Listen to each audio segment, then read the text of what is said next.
So, I want to pose a question to you today, and it's a little bit of a challenge. Do we have a soul?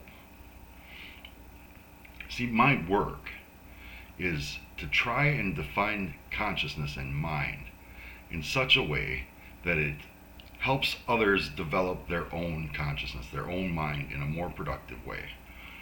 And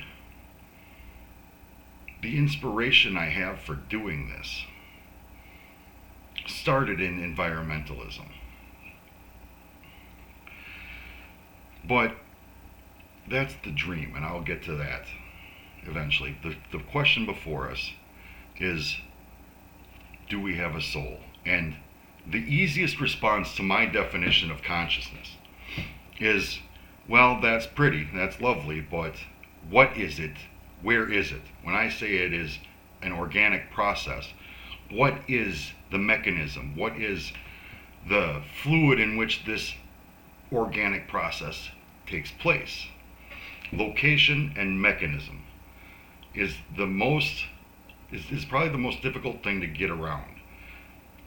Do we have a soul?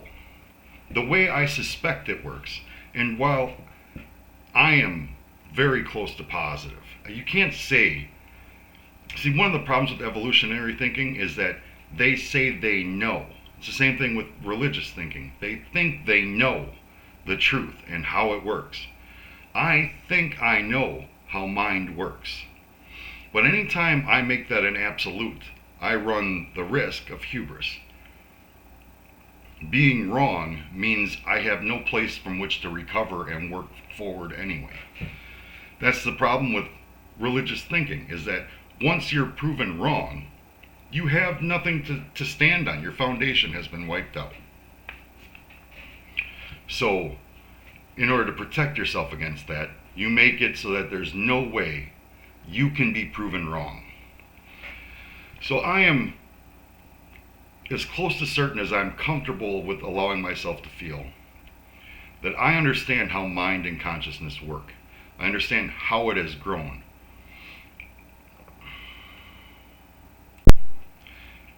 What I suspect is the mechanism. How I expect this works is that, for me, mind came before matter. So this universe is made up of a mental replicator, and it fills vessels to the limit of those vessels. If I, a human being, am born, consciousness will fill my vessel as far as it is allowed to build. From that point on, it's an organic process that grows either by fuel or by being driven.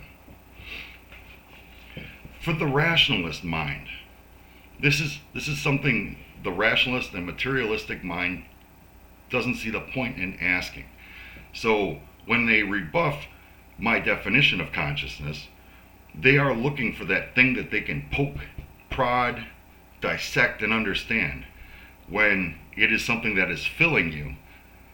And the only reason it fills you the way it does is because that's how far it can fill you. If I am just a normal human being, which we all are, walking around being driven by all the memes that assault me, then it will fill me to the level I allow it to. What if I am being fueled, if I have opened my mind to greater possibilities and accepted that I know almost nothing anyway, then it could fill me as high as I let it fill me. I think this is one of the reasons why the church has gotten itself into this place where the view of this fallen world is that we can do nothing to improve upon it. Fallen world means that everything we build inside of this world is born of evil. If it is fallen when it is being built, the result will be fallen. And the religious view is there's nothing we can do about it. We are not mandated to fix it. We are mandated to surrender and wait for rapture. I think that is why. I think that is the mechanism. Spirit is filling you as far as you will let it. And if you are a defeated person, you can see no reason, no path that allows you to fight against fallen world, then it will only fill you to the point where you allow it to. And if that's just sitting there, woe is me, and praying for rapture, that's as far as it will go. If that is your roadblock, that is the block I need to get past. But why ask this question? Why ask if we have souls? Because if it works the way I suspect, if it fills to the level we allow it to fill, does it fill that in nature? Is there a capacity for soul, a capacity for spirit in the natural order of things? See, here, the rationalist, the materialist mind says, "Now, you know what? Asking if I have a soul is one thing, but asking me if the cow I'm going to eat for dinner has a soul, that's taking it a step too far." And we can see the results of that in the development that we have, the progress we've allowed to go forward in this planet. The rationalist, materialist mind is about monoculture. Is it possible to prove that monoculture actually strangles the spirit of nature?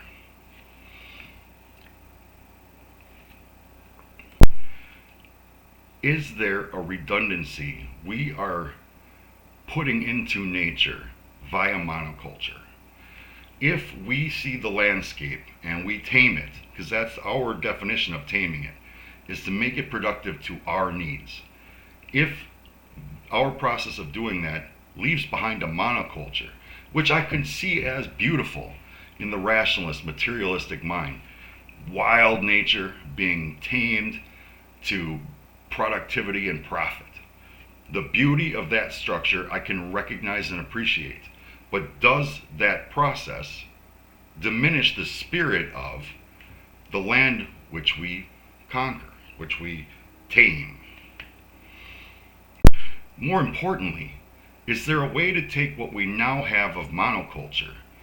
What I think, if there is spirit in the nature, then redundancy of the same thing over and over and over again. If I look at that, the outcome of that in consciousness, in mind, what I find is not very pretty. What I find in a mind that is driven with with that one little bit of focus, I don't find pretty things. I find greed, I find sadness, I find depression, false expectations. That kind of structure in an organic process that is us doesn't give us very pretty results. Are we having the same results with nature, whether it be the animals we eat, the food we grow, the material science food plants that we plant? Are we affecting the spirit of nature via our dependency on a monoculture, or making the land profitable, making it look good in the margins? See, this question is so much more simple for me. It's so much easier for me to believe that there can be a spirit in nature, because I recognize, my faith tells me that of the two replicators we've discovered on this planet, my faith tells me that mind preceded matter. And the problem with the church and those who look from the outside at the church is that those who believe tend to think of their God as a master of what they understand. This planet, this solar system, maybe in the breadth of some minds, this galaxy or this universe. It is harder to conceive a mental replicator that preceded a matter replicator if you understand that the majesty and beauty, the wonderful nature of this universe could be preceded by a mental replicator, by a mind. And everything our science shows us indicates for the increased greatness, the better understanding of the greatness of God. If the mental replicator preceded the physical replicator, what we understand about the physical replicator is a reflection on that mental replicator. For me, my God is I can understand it on a level of universe and even on somewhat on the level of multiverse, but size is going to defeat me. That is part of my philosophy. If size is going to defeat me and I am working on these levels, how much harder is it to describe to somebody who is working on smaller scales? So if I want to have an impact, I need to be able to take something from the small scale, use that small scale, and use it to show and inspire a larger scale. So if I were to ever do the dream work, my dream work is environmental work.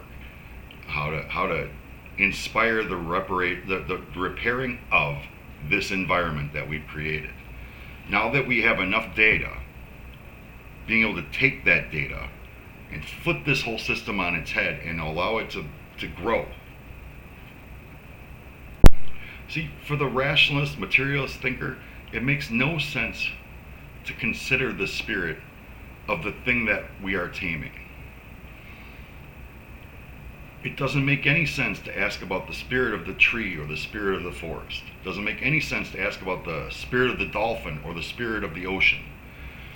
To the materialistic and rationalist mind, that is folly. It's pointless. But if I'm right, and how we govern or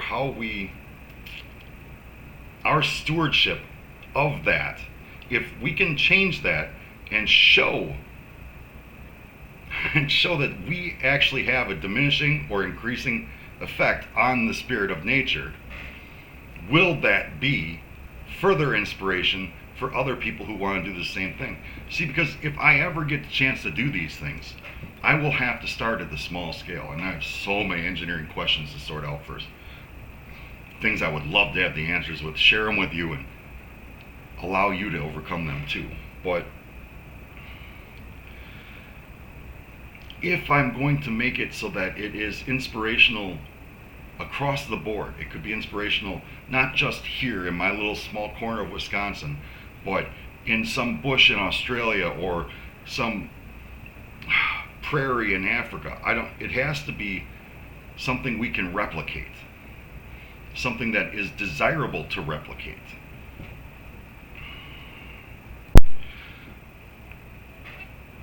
So I'm about 13 minutes into this video, and I want to switch over to the dream side of this. See, in my work, there is the work side, which is mind, consciousness. On the other half is the dream. And this whole week, I've discovered I've been laid off for a couple of weeks, and I've had some downtime to sit and really get into the work. And I find that, left to my own devices, getting myself to work is not the easiest of things. But the work has to be done. When I think about the dream side of this, I've said in another video how I would start this. If it were me, if one day these things start to make money or whatever, or I find myself in possession of money, I can't do this for that. This work has to be kept clean of that. If I start making videos that are clickbait and just make you jump on it and boost my shares, likes, and views that way, then ego is a real problem. I've been doing a lot of work on the subject of ego.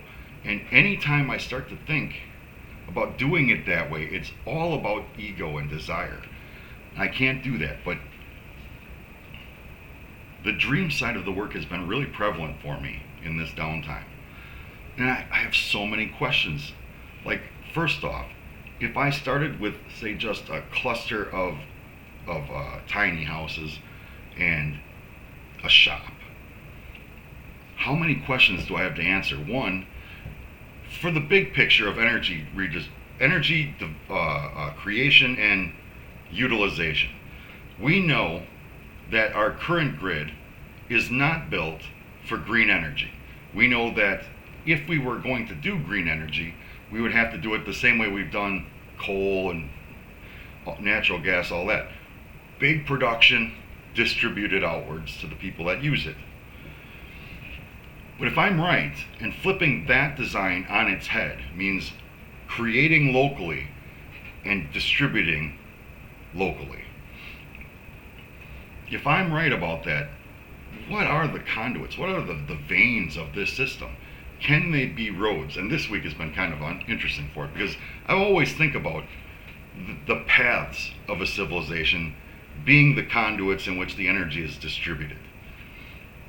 And I think if I were to start this, I would start small, a cluster of tiny homes in a shop, with the eventual goal of building a second cluster of tiny homes, or third, or a fourth, or whatever, until there was enough energy generation, food generation, to build my first castle. The first castle would house things like a production company, or the development company, or I need to take my time here, slow down. But the first castle I would build, I think, would be a way to recycle this shit that we say we're recycling, but we really aren't. Things like tires and plastic. Can the plastic and tires we are not recycling properly be transformed into the conduits of the future, into the paths of the future? See, I wouldn't allow cars inside my cluster of tiny homes. There would be a garage on the outside of it. Maybe that would be the shop. Depends on finance and the location. But if there's a second cluster, they would have their own access to the garage or their own garage. No cars within the living area, just other conveyances. I don't care if that's your horse. I don't care if it's Elon Musk has decided to actually do something good for us and design the electric vehicle for that environment as opposed to an environment of highway systems. I think that there's plenty of potential as opposed to detractors when it comes to no cars. So wouldn't we build our pathways differently if we were building them with rubber and plastic? Can they be conduits? Do we need to inject something that is a better conductor? How do we make that conductor plausible without corrosion? What is the interface like? Because if we're going to rebuild our energy infrastructure, perhaps we need to rebuild how that structure, that infrastructure, interchanges with itself, like the interlocking mechanisms, the interface to the pathway. Can this all be designed in such a way that we fight against monoculture? The first few, at least from my perspective, would have to have a lot to do with pollinators. I mean, and how pretty is it? How productive a meme is it when the first one done like this is also very appealing?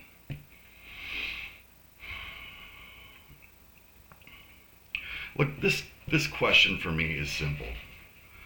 I believe mind before matter. That means before this universe, before the physical replicator existed in the form we see it today, there was a mental replicator. There was mind before there was matter. So whether or not I or you have a soul is a simple question for me. It's a more difficult question for the rationalists and the materialists, but for me, it's even easier to go from I have one to there is one in nature, or nature is capable of one, and our actions are diminishing that. What does it mean to be a good steward? Is there a mandate? See, the faith I see is a faith of we have won even though we look like we're victims. That we're giving up, we're waiting for the rapture, our faith is our own, I am protected, I am in the safe space, but to anybody else from the outside looking in, there's nothing to speak to them. There's nothing to, what are you using for conversion? What was the point of the sacrifice on the cross? Because the only thing that can fight against this apathy, the only thing that could help mature our consciousness in the direction that was desired was empathy. That was the whole point. This conversation, the meditations that led up to it, cannot happen without empathy. My work cannot happen without empathy. You know, I'll tell you how this started. For a lot of years, I lived defeated. I was surprised it had not ended yet. And I was looking forward to the point when it would end. And then this revelation happened. I was given a choice. I was dying. I was dying perfectly. I mean, I nailed this. I was comfortable. I was in bed. Nobody would be negatively affected by it. Everything was perfect. All I had to do was let go, and I don't have to deal with this anymore. But I chose not to. Here I am. I chose to fight. And my reward for that was answering one of the biggest questions I've ever had in my life. The thing that, I don't know, do you have a question that just sort of haunts you and stays in the back of your mind until you either have an answer to it or you've given up on it and you forget about it for a time? That question for me was answered by my decision to survive. And the results of that, well, I'm trying to share the results of that. But after that incident where I died, where I almost died, whatever you want to say, I could not stop my brain from working. It was firing on all cylinders, just constantly barraging me with solutions, not further problems. It's a weird experience when you live your whole life defeated and suddenly you are bombarded with answers and you just don't know where to go with them. You can't even explain them because they're coming. And in that period, I was watching a series of documentaries that they have. I don't know where you could find them, but it's like the 50s, the 60s, the 70s, 80s, 90s, 2000, 2010s. I'm pretty sure it was in the 2010s. There was this speech given by a girl, and it was, I remember being alive when this happened, but this young lady, Greta, was giving a speech, and she was very frustrated, very angry, and she's like, you should be acting as if your house is already on fire. And I agreed with her. That was the start of this work. That was the stopping of me trying to just blurt out answers and actually trying to get to the bare bones of the problem. Because when it first started, I made, I don't know how many talks, and they just didn't make sense because I couldn't explain anything fast enough to try and demonstrate what I was seeing. Because I was starting too large. It had to be broken down into smaller, more basic increments to be explainable. And here we are. When she gave that speech, the general reaction of the world was either, yeah, like me, or, you know what, just sit down and enjoy your childhood. But no matter what influence that had on her, her speech and its use in that documentary had an enormous impact on my work. This work does not take this shape without that impact. Thank you. Thank you. Yeah, I think nature probably does have a spirit. I think that mental replicator will fill whatever vessel it can, wherever that vessel is, to the capacity of that vessel. And if we build nature in such a way that its capacity is increased, the spirit of nature will begin to heal from the damage we have done to it. It's an easy question for me. You know, I'm looking through my notes to see what I've forgotten, and the dream is still there. Like, if I was to build this first set of tiny homes with this first shop, could I find the technology, because it probably already exists in the world. I know that I have seen pathways that are built out of recycled materials. I have not seen them tried to be turned into conduits yet, but that maybe that's of my mind and not of mind that's already out there. But if I started this and I built it into several clusters because people actually saw these things and decided they wanted to be a part of it, could I make arrangements with my local recycling company? Could I get the plastic that they aren't recycling and utilize that? Would I be able to find like minds that are interested in this who are good at logistics? Because I am terrible at logistics.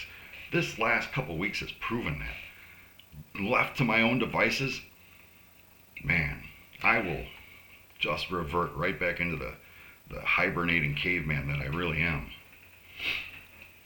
I know that no matter how much I know, My mind is never going to be enough. I have to be able to affect other minds that have different talents than mine. If we recognize the spirit, the soul, the mental replicator of us, and then in nature, and then heal the one in nature, does it increase our capacity for the spirit to fill us? If we can break out of this dogma and monoculturistic thinking, can it not just heal the spirit of nature, but in the act of doing that, increase the capacity of our spirits?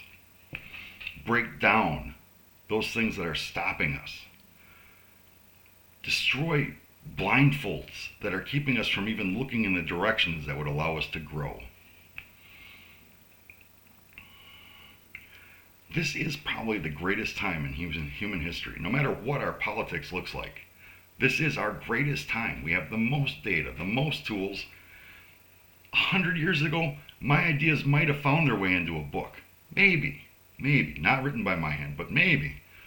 And I'm not unique. There are other minds thinking along the same lines as me right now on this planet. But our ability to come to the solutions has never been easier to share. Okay, I'm not a writer, I'm not a public speaker, but I can still share the ideas that come to my mind. And this is proof of that. This is our greatest time.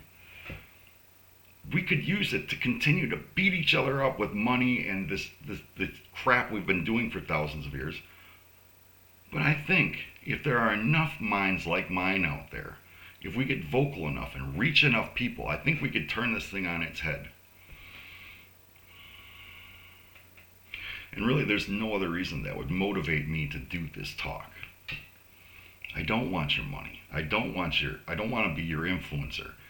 I don't even want you to know my name, really. But that old saying, like, the success of evil isn't in the hands of evil people. It's in the lack of motivation in the hands of good people. If I have these in my mind, if this is my mind, not speaking it is allowing evil to thrive.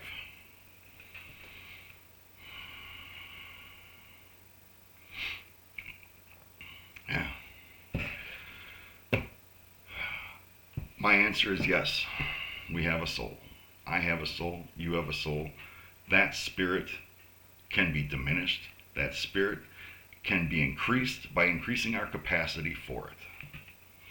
If you want to diminish it our capacity for it. If you want to increase it, increase our capacity for it. It's that simple.